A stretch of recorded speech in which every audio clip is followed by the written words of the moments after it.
નમસ્કાર દર્શક મિત્રો, આપ નિહાળી રહ્યા છો N24 ગુજરાતી। તો નજર કરીશું આજના મહત્વના સમાચાર પર।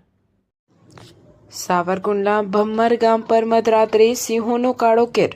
હજી તો માત્ર વૃક્ષો જ કપાયા, ત્યાં ભયાનક સ્થિતિ। જો બ્લાસ્ટિંગ શરૂ થશે તો માણસોના જીવ જશે। સાવરકુંડલાના ભમ્મર ગામમાં ગેરકાયદેસર ખાણના કારણે સિંહ માનવ સંઘર્ષ ખતરનાક વળાંક પર પહોંચ્યો છે।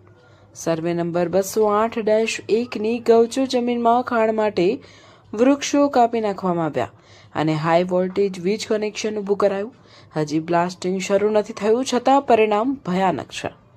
એક જ અઠવાડિયામાં સિંહોએ 7 પશુનું મારણ કર્યું। ગઈ રાત્રે 2 કલાકમાં બેવડો આતંક। રાત્રે 10:15 વાગ્યે ખેડૂત જાજડા શેલારભાઈના બળદ પર સિંહણનો હુમલો।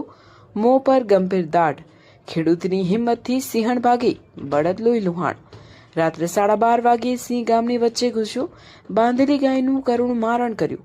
25 મે ભાવેશભાઈ બાલુભાઈની ભેંસનો પણ શિકાર થયો હતો।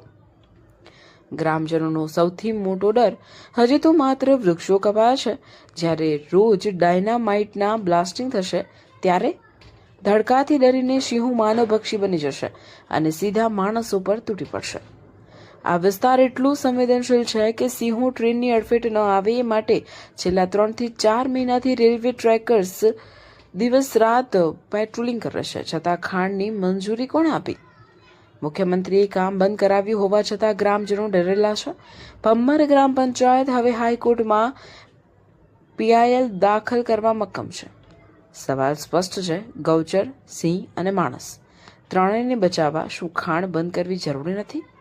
રિપોર્ટર સરફરાઝ ખોખર, અમરેલી।